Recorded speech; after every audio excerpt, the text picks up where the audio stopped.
بسم اللہ الرحمن الرحیم۔ گمنام ہیرو کے معزز ناظرین، السلام علیکم۔ آئیے چلتے ہیں کہانی کی طرف۔ میں جا رہا ہوں، میں نے کہا آپ نے دیواروں پر اکثر جگہ دیکھا ہوگا محبوب آپ کے قدموں میں اگر مجھے وہ نقش اعظم مل جائے تو چندہ خود آ کے گرے گی میرے قدموں میں، خدا حافظ۔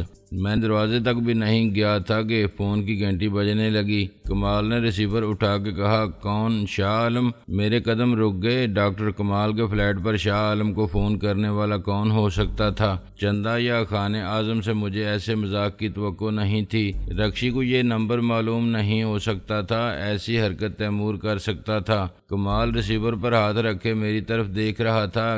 کیا کہوں، کس کا فون ہے؟ میں نے کہا۔ اس نے آہستہ سے کہا، شاہ عالم کا۔ میں تو اس کی آواز نہیں پہچانتا۔ شاہ عالم کی آواز شاہ عالم بھی نہیں پہچانتا تھا۔ ایک اصلی تھا اور ایک نقلی۔ ایک کو خدا نے شاہ عالم بنایا تھا، دوسرا ناصر عظیم تھا، مگر خدا کے بندوں نے اسے بھی شاہ عالم بنا دیا۔ زبردستی میری مرضی کے خلاف مجھے مجبور کر دیا گیا تھا کہ میں شاہ عالم بن جاؤں، اور مجبوری صرف میری نہیں تھی، اصل مجبوری ان کی تھی، جن کے بغیر میرے لیے جینا بھی مشکل تھا اور مرنا بھی۔ میں انکار کیسے کر سکتا تھا؟ لیکن اس صورتحال نے اچانک میرے ذہن کو معاف کر دیا تھا۔ کیا واقعی اصلی شاہ عالم مجھ سے بات کرنا چاہتا ہے؟ وہ کیا بات کرے گا مجھ سے؟ اور اس نے کوئی ایسا سوال کیا جس کا جواب دینا بھی اتنا ہی ناممکن ہو جتنا جواب نہ دینا؟ تو میں کیا کروں گا؟ گزرے ہوئے واقعات کا اسیب نئے اندیشوں کو جنم دیتا تھا، مگر میں مجبور تھا کہ ریسیور پکڑ کے شاہ عالم سے کہوں کہ ہیلو، میں شاہ عالم بول رہا ہوں۔ اب میں ناصر عظیم نہیں تھا۔ میرے ہاتھ کانپ رہے تھے اور آواز میرے حلق میں پھنس گئی تھی۔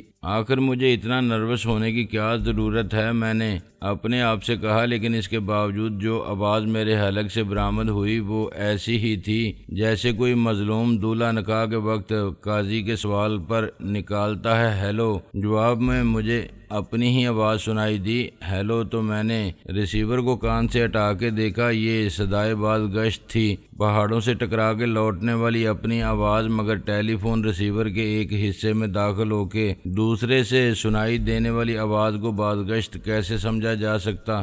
میں نے کہا، کون صاحب بول رہے ہیں؟ اس نے جواب میں کہا، شاہ عالم۔ شاہ عالم؟ اور کس سے بات کرنا چاہتے ہیں آپ؟ چاہتے ہیں کا کیا مطلب؟ میں شاہ عالم سے بات کر رہا ہوں۔ میں نے کہا، سوری، رانگ نمبر، اور ریسیور رکھ دیا۔ کمال نے کہا، کون تھا؟ میں خود۔ میں نے کہا، پتہ نہیں کہاں سے بول رہا تھا۔ تقریباً ہر شخص کو آپ متعدد بار بتا چکے ہیں کہ میں اپنے منہ سے بول رہا ہوں۔ گھنٹی پھر بجی۔ ایک بار پھر میں نے وہی آواز سنی جو 100% میری آواز تھی، اور میں نے پھر ہیلو کہا تو وہ بولا، مجھے معلوم ہے کہ یہ رانگ نمبر نہیں ہے۔ میں نے کہا، یہ ڈاکٹر کمال فاروقی کا فلیٹ ہے۔ ہاں، مگر تم کمال فاروقی نہیں، اس کے دوست ناصر عظیم۔ سوری، شاہ عالم ہو؟ وہ بولا، کیا تم پوچھو گے نہیں کہ مجھے یہ نمبر کیسے معلوم ہوا؟ نہیں، میں اس کی ضرورت محسوس نہیں کرتا۔ خیر، میں بتاؤں گا۔ میری امیر تیمور سے بات ہوئی تھی۔ اس نے مجھے کرنل خان کے گھر کا نمبر بتایا، وہاں میری بات چندہ سے ہوئی، مس چاندنی خان۔ آئی ایم سوری، میں تکلفات کو اتنی اہمیت نہیں دیتا، یہ بدتمیزی ہے۔ اسے چندہ کہنے کا حق صرف 4 افراد کو حاصل ہے۔ وہ بولا، میں سمجھ گیا، تمہارے علاوہ اس کا باپ کرنل خان قمر اور اس کا منگیتر کمال فاروقی۔ اور میں نے کہا، تم مجھے امپریس کرنے کی کوشش کر رہے ہو کہ تم میرے بارے میں کتنی مکمل معلومات رکھتے ہو۔ میں صرف وہ بتا رہا ہوں جو مجھے پہلے سے معلوم ہے۔ اگر تم خواہ مخواہ امپریس ہو رہے ہو تو اس میں میرا کیا قصور ہے؟ مجھے مس چاندنی خان نے بتایا کہ تم شاید ڈاکٹر کمال فاروقی کے ساتھ مٹر گشت کر رہے ہو۔ یہ لفظ میں نے اپنی طرف سے نہیں بولا، یہی کہا تھا خاتون نے۔ خیر، میں نے تمہیں تلاش کر لیا، جیسے بھی کیا۔ اور تم خود کہاں ہو اس وقت؟ میں بڑا مشکل سوال کر دیا تم نے۔ سچ بولوں اور ٹھیک بتاؤں تو سمجھ لو کہ ہانگ کانگ کے کاروباری علاقے سے ملحق ایک رہائشی عمارت کے فلیٹ میں ہوں، فلیٹ کے بیڈ روم میں، بلکہ بیڈ پر ہی ہوں۔ کیا تم پوچھو گے نہیں کس کے ساتھ؟ نہیں۔ ہاں اس سے کچھ حاصل بھی نہیں، نام کچھ بھی بتا سکتا تھا، میں اصل نام بھی تمہارے لیے اجنبی ہوتا۔ مجھے خوشی ہے کہ تم نے میرا پرپوزل قبول کر لیا، اگر تم لڑکی ہوتے تو پرپوز کرنے کا مطلب کچھ اور ہوتا۔ وہ کہا مار کے ہنسا۔ جو تم اکثر کرتے رہتے ہو اور کسی کو بتاتے نہیں کہ تم کم سے کم ایک بار شادی شدہ ہو۔ کیا کروں یار، ہر عشق میں آدمی اتنا ہی مجبور ہوتا ہے، جھوٹ بولے بغیر کہیں عشق چلتا ہے۔ شاعروں کے دیوان بھرے پڑے ہیں جھوٹ سے، جسے لوگ رومانی شاعری کہتے ہیں۔ تمہیں یہ غلط فہمی کیسے ہوئی کہ میں نے تمہارا پرپوزل قبول کر لیا ہے؟ میری تم سے یہ پہلی نصف ملاقات ہے ٹیلی فونک، اور ابھی تک تم نے مجھے کوئی پرپوزل نہیں دیا۔ کیا فائدہ بات کو گھمانے سے؟ امیر تیمور نے تم سے جو کچھ کہا تھا میری طرف سے ہی کہا تھا، اور اس نے مجھے مطلع کیا ہے کہ تم میرا ساتھ دینے کے لیے تیار ہو۔ ابھی کچھ دیر پہلے اس سے میری فون پر بات ہوئی تھی۔ ساتھ دینے کا مطلب اگر وہی ہے جو مجھے تیمور نے بتایا تو پھر میں انکار نہیں کروں گا، مگر ایک بار میں تم سے بات کرنا چاہتا ہوں، براہ راست اور تفصیل سے۔ جب میں واپس آؤں گا تو ظاہر ہے تم سے ملاقات بھی ہوگی اور مفصل بات چیت بھی۔ تمہارا کب تک واپسی کا ارادہ ہے؟ ارادہ تو آج ہی لوٹنے کا تھا، مگر شاید مجھے 2 دن اور لگ جائیں۔ وہ ہنسا۔ مسافروں کے ٹھکانے بدلتے رہتے ہیں، آج میرا چھٹی کا دن تھا۔ 1 ہفتہ کاروباری مصروفیت رہی، 2 دن میں میرا کاروبار ختم ہو جائے گا تو میں واپس آ جاؤں گا، لیکن اس وقت تم سے ایک کام ہے۔ کیسا کام؟ وہی جو تم کو کرنا ہے۔ میرا خیال ہے کہ ٹیلی فون پر اس سے زیادہ کچھ کہنا مناسب نہیں۔ مجھے تیمور کی زبانی علم ہوا کہ اس نے تمہیں آمادہ کرنے کے لیے خاصی محنت کی اور بڑی ذہانت سے کام لیا۔ میں نے تلخ لہجے میں کہا، مکاری زیادہ موزوں لفظ ہے، مجھے تمہارا ہی شکریہ ادا کرنا تھا کہ تم نے تعاون سے انکار نہیں کیا۔ میں نے کہا، کیا میری جگہ تم ہوتے تو انکار کر سکتے تھے؟ وہ بولا، پتہ نہیں، ہر آدمی کی مجبوریاں الگ ہوتی ہیں اور بدلتی رہتی ہیں حالات کے ساتھ، لیکن میں ایک بات کا یقین دلا سکتا ہوں، تم مجھ پر اتنا ہی اعتماد کر سکتے ہو جتنا میں نے تم پر کیا ہے۔ تمہارا مجھ پر احسان اپنی جگہ، میرا ساتھ دے کر تمہیں جو فوائد حاصل ہوں گے اس کا تم تصور نہیں کر سکتے۔ میں نے ہنس کے کہا، تصور کی پرواز میں سب کچھ ہے، وہ ماضی بھی جو تاریخ کا حصہ ہے اور وہ مستقبل بھی جو اس میں شامل ہوگا۔ اعتبار اور اعتماد جیسے الفاظ کا تعلق تو اخلاقیات سے ہے، نفع نقصان کا معاشیات سے۔ ہم جب سیاست کی زبان میں بات کر رہے ہیں تو پھر ہمیں ایک دوسرے کو بیوقوف بنانے کی کوشش بھی نہیں کرنا چاہیے۔ بیوقوف بنانے کا شوق پورا کرنے کے لیے عوام جو ہیں سارے فیصلے وقت پر چھوڑ دو، کیونکہ تم تاریخ بنا نہیں سکتے، تاریخ اپنے فیصلے خود رقم کرتی ہے۔ کیا یہ گفتگو کوئی اور بھی سن رہا ہے؟ ہاں ڈاکٹر کمال فاروقی، میرا مطلب تھا کہیں اور کوئی ایکسٹینشن سے اس فون کی۔ یہ لائن یہاں سے ٹیلی فون ایکسچینج تک 2.5-3 کلومیٹر لمبی ہے اور تم اسے ایکسٹینشن سمجھ سکتے ہو۔ اس نمبر کی یہاں سے وہاں تک کوئی بھی فون صرف 2 پیپر پنوں کی مدد سے لگایا جا سکتا ہے۔ اچھا، پھر تم باقی بات تیمور سے کر لو۔ ویسے تو میں تمہیں جانتا ہوں، مگر آج تم سے بات کر کے مجھے پھر اطمینان ہو گیا کہ تم اس ذمہ داری کو اچھی طرح نبھا سکو گے۔ Wish you good luck. Good luck اگر وش کرنے سے مل سکتی ہے تو اپنے لیے مانگو، میں نے کہا۔ پھر دوسری طرف سے لائن کٹ گئی تو میں نے بھی ریسیور رکھ دیا۔ کمال نے کچھ اندازہ تو کر لیا تھا کہ بات کرنے والا کون ہے اور موضوع سخن کیا ہے۔ یہ وہی تھا، تمہارا ہمزاد باس اور نقش ثانی۔ میں نے کہا، اب وہ نقش اول ہے، میں نقش ثانی۔ کیا چاہتا ہے؟ مداری کیا چاہتا ہے بچہ جمہورہ سے؟ اور بچہ جمہورہ کیا چاہتا ہے؟ اس نے کہا، بچہ جمہورہ کے چاہنے سے کچھ نہیں ہوتا، اس کی اپنی کوئی مرضی یا رائے نہیں ہوتی، اسے وہی کرنا پڑتا ہے جو مداری چاہے۔ وہ فقط ایک معمول ہوتا ہے جو ذہنی طور پر پوری طرح مداری کا مطیع اور فرما بردار ہوتا ہے، مداری جیسا تماشا کرنا چاہے۔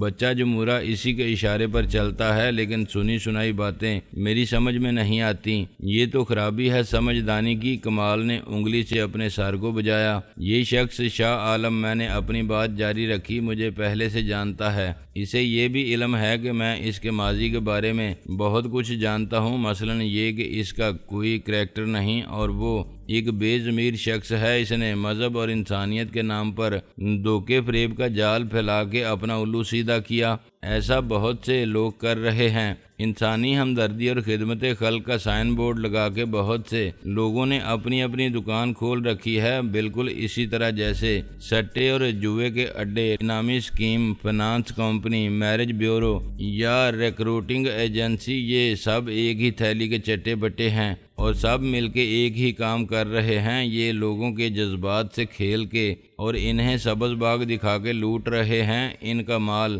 اپنی جیبوں میں منتقل کر رہے ہیں۔ 100% لوگ ایسے نہیں ہیں، مگر ایسے لوگوں کی تعداد آٹے میں نمک کے برابر ہے جو وہی کرتے ہیں جو کہتے ہیں، اور میں نمک کی نہیں آٹے کی بات کر رہا ہوں۔ کبھی پبلک کی طرف سے پریس میں یا ٹی وی پر انہیں الزام کا سامنا ہو تو وہ بڑی ڈٹائی سے یہ کہہ کے اپنے آپ کو بچا لیتے ہیں کہ بے شک کچھ کالی بھیڑیں ہر جگہ ہوتی ہیں۔ وہ تردید نہیں کرتے، بحث نہیں کرتے، سب کی طرف سے صفائی پیش نہیں کرتے، صرف یہ ثابت کرنے کی کوشش کرتے ہیں کہ وہ خود کالی بھیڑ نہیں ہیں۔ حقیقت یہ ہے کہ ہر جگہ چند سفید بھیڑیں شاید ہوں گی، باقی کا ریوڑ کالا ہے۔ ان میں سفید بھیڑ کسی کو نظر بھی نہیں آتی۔ ہر شخص اندھا نہیں ہوتا کہ سیاہ و سفید کے فرق کو دیکھ بھی نہ سکے، لیکن عقل کے اندھے اکثریت میں ہیں جو پہچان نہیں رکھتے۔ اب ستار عیدی صرف ایک ہے، مدر ٹریسا بھی ایک ہے، چند نام اور بھی ہوں گے جو معتبر ہیں، کچھ گمنام ہیں اور اپنے کام سے کام رکھتے ہیں، مگر ہزاروں ہیں جو نیکی کا بزنس کر رہے ہیں۔ سماجی تنظیم، سوشل ورک، خدمت خلق، رفاہی ادارے، فلاحی مرکز، اس قسم کے دھوکے بازی کے دندے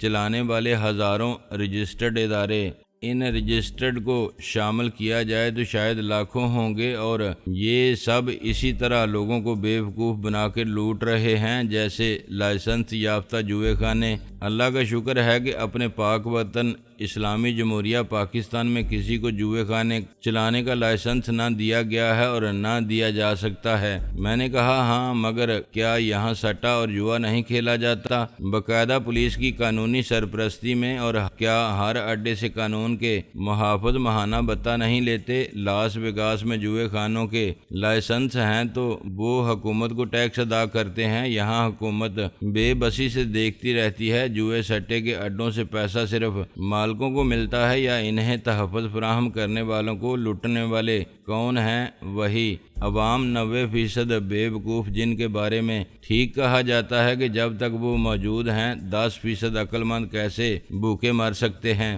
پھر بھی جوئے خانے اور فلاحی ادارے کو ایک سطح پر نہیں رکھا جا سکتا، مگر میں رکھتا ہوں۔ میں نے کہا آخر کیا کرتے ہیں یہ لوگ؟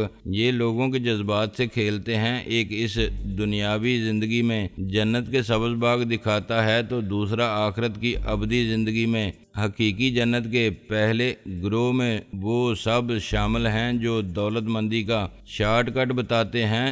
جوا کھیلو، تقدیر کا پانسا پلٹتے دیکھو، ریس کے گھوڑوں پر شرط لگاؤ، سٹا کھیلو۔ سٹا کسی بھی معاملے میں راتوں رات لاکھ پتی بنا سکتا ہے یا کنگال کر سکتا ہے، ہاں، مگر کنگال ہونے کی بات نہ کوئی سوچتا ہے نہ کرتا ہے۔ دنیا کے کسی ملک کے انتخابی نتائج ہوں یا کرکٹ اور فٹ بال کے ورلڈ کپ، سٹا چلتا ہے۔ لوگ پرائز بانڈ خریدتے ہیں، لاٹری کے ٹکٹ لیتے ہیں، انعامی مہمیں بھرتے ہیں اور ہزاروں حال بیچتے ہیں۔ یہ سب پلک جھپکتے میں محنت کیے بغیر دولت مند بننے کے وہ راستے ہیں جن پر چل کے اگر 1000 میں ایک کامیاب ہوتا ہے تو 999 ناکام رہتے ہیں۔ کمال نے سارہ لایا، مگر اسی ایک آدمی کی خوش قسمتی پر رشک کرتے ہوئے مزید 1000 جواری قسمت آزمانے کے لیے آ جاتے ہیں کہ کیا پتہ ایسے ہی تقدیر ہم پر مہربان ہو جائے۔ اللہ جب دیتا ہے چھپر پھاڑ کے دیتا ہے۔ ان سے بھی بڑے احمق وہ ہیں جو دیواروں پر پڑھتے ہیں دولت آپ کے قدموں میں اور پہنچ جاتے ہیں کسی مدارس دولت کے حصول کا کوئی نقش لینے، وظیفہ سیکھنے یا عمل کرانے، یہ سوچے بغیر کہ ₹125 یا ₹125 میں نقش دینے والا یا کوئی وظیفہ اور عمل سکھانے والا خود کیوں خوار ہے۔ میں نے کہا بس یار، ہوس نے اندھا کر دیا ہے سب کو۔ لوگ اللہ دین کا چراغ تلاش کرتے پھرتے ہیں، مدفون خزانوں کے چکر میں رہتے ہیں، پارس پتھر ڈھونڈتے ہیں کہ جس کو چھو لیں وہ سونا ہو جائے، کیمیا گری کرتے ہیں، کہ پیتل سے سونا بنا لیں، محنت کیے بغیر قارون کا خزانہ ہاتھ لگ جائے تو دنیا بھی جنت ہو جائے، کوئی کاروبار کیش ہو تو عیش ہی عیش، عیاشی کا تصور لامحدود ہے۔ عیاشی کے خواب دیکھنے اور کچھ نہ کرنے والوں کو لوٹنے والے وہ مداری ہیں جو انہیں یقین دلا دیتے ہیں کہ ان کے پاس وہ جادو ہے جس سے ان کے دن پھر جائیں گے، ان کے سارے خوابوں کو تعبیر مل جائے گی۔ بالکل اسی طرح دوسرے مداری ہیں جو دوسری دنیا میں جنت کی بکنگ کرتے ہیں، آخرت کے ثواب کا بزنس کرتے ہیں۔ وہ خود سب سے بڑے گناہ گار ہیں مگر دوسروں کو اللہ کے قہر و غضب سے ڈراتے ہیں، موت سے، قبر کے عذاب اور جہنم کی آگ سے ڈراتے ہیں، پھر کہتے ہیں کہ چلو دنیا میں جو گناہ کیے سو کیے، کچھ ثواب بھی کما لو، یتیموں کی مدد کرو، بیواؤں کی مدد کرو، بیماروں کی مدد کرو، ننگے بھوکوں کی مدد کرو، نیکی کے کاموں کے لیے پیسہ دو، ثواب کماؤ، فلاں ملک کے مجاہدین کی مدد کے لیے، فلاں ملک کے قحط زدگان کے لیے، سیلاب سے متاثر ہونے والوں کے لیے دنیا کے گناہ معاف کرا لیجئے، جنت میں گھر بنائیے، اور پھر سینکڑوں ہزاروں میں سے کوئی انجمن، تنظیم، سوسائٹی، آرگنائزیشن، تحریک یا جماعت اپنے لٹریچر، اشتہارات، پروپیگنڈے، پوسٹر اور کتابچوں، کارکنوں اور کیمپوں کی مدد سے دلوں میں اتر جانے والے نعروں اور تقریروں کی مدد سے لوگوں کے جذبات سے کھیلتی ہے۔ نیکی، شرافت، انسانیت اور ہمدردی کے جذبات کو ابھار کے ان سے کار خیر کے نام پر سب کچھ لے لیتی ہے، اور دینے والے کو تو خیر نیت کا ثواب مل ہی جاتا ہے، مگر یہ مداری انہی کی طرح پرائے مال پر عیش کرتے ہیں جیسے جوئے خانے یا سٹے کے اڈے چلانے والے۔ نیت اور طریقہ واردات دونوں کا ایک ہی ہے۔ مجھے تو دنیا میں ہر طرف ہر جگہ مداری ہی نظر آتے ہیں جو اپنا اپنا کھیل دکھا رہے ہیں، ہر مداری نے اپنے مجمع لگا رکھا ہے۔ میں نے سب کا کھیل دیکھا ہے فاروقی صاحب، کھیل میں نے بھی دیکھا ہے، اور یہ بھی دیکھ رہا ہوں کہ شاہ عالم ایک نیا تماشا شروع کرنے والا ہے، لیکن دیکھنے کے سوا ہم کیا کر سکتے ہیں؟ میں نے کہا ہم سب کچھ کر سکتے ہیں اگر کرنا چاہیں۔ بچہ جمہورہ کیا کر سکتا ہے؟ کمال نے آہ بھری۔ بچہ جمہورہ سارا کھیل چوپٹ کر سکتا ہے، مداری کی ایسی کی تیسی کر سکتا ہے، وہ بتا سکتا ہے کہ جادو کی حقیقت کیا ہے، ہاتھ کی صفائی کیا ہے اور نظر کا دھوکہ کیا ہے، کیونکہ وہ سب کچھ جانتا ہے۔ میں نے بھی اب فیصلہ کر لیا ہے۔ کیا فیصلہ کر لیا ہے؟ یہی کہ اس مداری کا کھیل ختم کر دوں۔ میں کیوں شاہ عالم کا بچہ جمہورہ بن رہا ہوں؟ آخر صرف اس لیے کہ میں اس کی شعبدہ بازی کے سارے اسرار و رموز سمجھ لوں، یہ جان لوں کہ اصلیت کیا ہے۔ مجھے اندازہ ہے کہ شاہ عالم کیسے زیرو سے ہیرو بنا ہے، مگر میرے پاس ثبوت نہیں ہے اور شہادتیں نہیں ہیں، گواہ نہیں ہیں اور دستاویزات نہیں ہیں۔ میں اس کے ہر فراڈ کے بارے میں مکمل معلومات نہیں رکھتا اور یہ نہیں جانتا کہ اس نے کہاں کہاں کھیل دکھایا ہے، کیا کیا تماشے کیے ہیں اور کس کس کو الو بنایا ہے۔ میں چاہتا ہوں کہ اس کی جگہ لینے کے بعد میں سارے زمانے کو بتا دوں کہ اس مداری کے کھیل کی حقیقت کیا ہے۔ کمال کچھ دیر مجھے دیکھتا رہا۔ یعنی تو پھر اپنا کھیل شروع کرنا چاہتا ہے؟ ہاں، میں وہی کرنا چاہتا ہوں جو میں کرتا آیا تھا۔ مجھے احساس جرم ہونے لگا ہے۔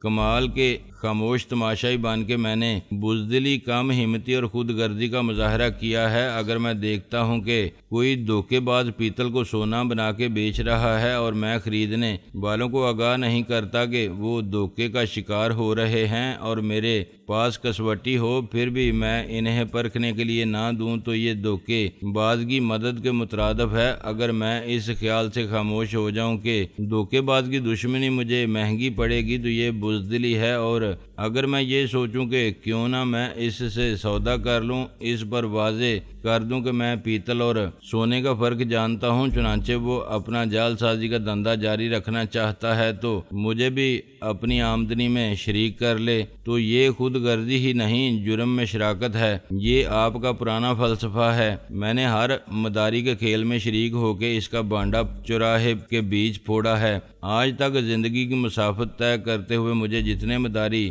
ملے، میں نے ان کا اعتماد حاصل کر کے ان کی ہر کمزوری کا راز جان لیا، ہر بدماشی کو سمجھ لیا، ان کے کالے کرتوتوں کی تہہ تک پہنچ گیا اور ان کے پرفریب ظاہر کا پردہ ہٹا کے باطن کی حقیقت کو دیکھ لیا۔ اور جب مجھے پتہ چل گیا کہ ایک مداری کہ گروہ میں کتنے بچے جمورے ہیں تو میں نے ان سب کے چہرے پر سے نقاب ہٹا دی، انہیں تباہ کر دیا، ان کا کھیل ختم ہو گیا تو وہ خود تباہ ہو گئے، وہ جان بچا کے بھاگ گئے، رپوش ہو گئے یا پکڑے گئے۔ تو کیفر کردار کو پہنچے، تو خود ایک مداری تھا بلکہ مہا مداری۔ ہاں، میں تماشا دکھانے والوں کو تماشائے عبرت بنا دیتا تھا۔ کسی مداری کو پتہ نہیں چلتا تھا کہ بچہ جمورہ نظر آنے والا وقت آنے پر کتنا بڑا مداری ثابت ہوگا۔ جب وہ اپنا کھیل دکھائے گا تو ان کا جمہورہ کام نہیں آئے گا۔ تو نے ٹھیک کہا کہ میں مہا مداری تھا، جو مداری کو فریب نظر میں مبتلا کر دے، اسے ہاتھ کی صفائی دکھائے، ایسا تماشا دکھائے کہ اس کی عقل خبت ہو جائے اور